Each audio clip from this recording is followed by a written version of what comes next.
O crime e o castigo.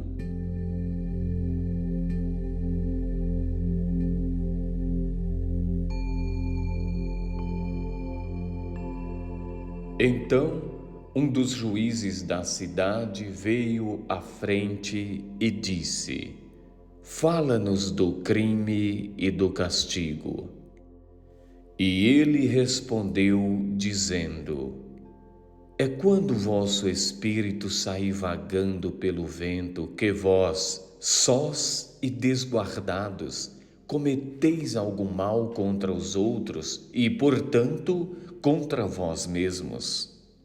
E pelo mal cometido, vós deveis bater e esperar um momento, ignorados nos portões dos abençoados. O vosso ser Deus é como o oceano, permanece para sempre puro, e como o éter, só eleva os que têm asas. O vosso ser Deus é até mesmo como o sol.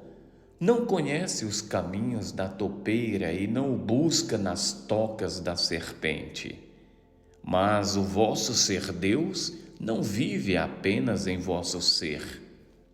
Grande parte de vós ainda é homem, e muito de vós ainda não é homem. Mas um pigmeu sem forma, que caminha adormecido na neblina, buscando o seu próprio despertar. E do homem em vós vou falar agora, pois é ele e não o vosso ser Deus, nem o vosso pigmeu na neblina, que conhece o crime e o castigo do crime. Muitas vezes vos ouvi falando daquele que comete o mal como se ele não fosse um de vós, mas um estranho entre vós e um intruso em vosso mundo.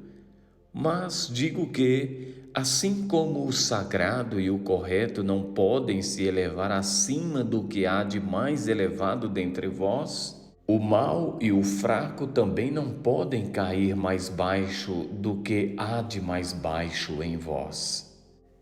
E assim como uma única folha não fica amarela sem o conhecimento silencioso da árvore inteira, o malfeitor não pode fazer o mal sem a vontade oculta de todos vós. Como uma procissão, vós caminhais juntos em direção ao vosso ser Deus. Vós sois o caminho e os caminhantes. E quando um de vós cai, ele cai pelos que estão atrás dele. Um aviso contra a pedra no caminho.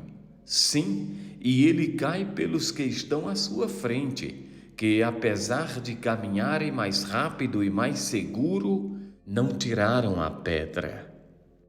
E isto também, apesar da palavra pesar em vossos corações. Aquele que foi assassinado também é responsável pelo seu próprio assassinato. E aquele que foi roubado também é culpado por ter sido roubado. Os corretos não são inocentes dos feitos dos maus, e os virtuosos não estão puros nos atos dos criminosos. Sim, o culpado é, com frequência, a vítima dos injuriados. E ainda é mais frequente que o condenado leve a carga dos inocentes e não acusados. Não podeis separar os justos dos injustos e os bons dos maus, pois estão juntos frente ao sol, assim como o fio branco e o fio preto são tecidos juntos. E quando o fio preto se parte, o tecelão deve observar todo o tecido e também deve examinar o tear. Se, quando um de vós trouxer a julgamento uma esposa infiel, que o coração do marido também seja colocado na balança, e que sua alma seja medida. E que aquele que açoitar o ofensor deve olhar para o espírito do ofendido. E se qualquer um de vós punir em nome da honradez e lançar o machado na árvore do mal, olhai suas raízes. E verdadeiramente achareis as raízes do bom e do mal, do frutífero e do infrutífero, entrelaçadas juntas no silencioso coração da terra.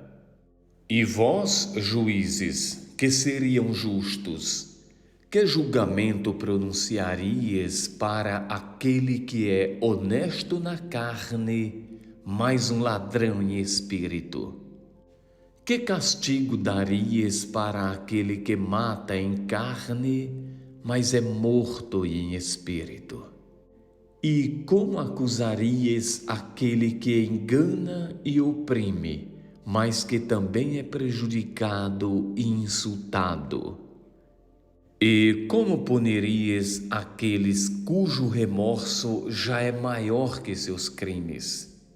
Não é o remorso a justiça administrada pela mesma lei que vós vos quereis defender? Mas não podeis impor remorso aos inocentes, nem retirá-los do coração dos culpados.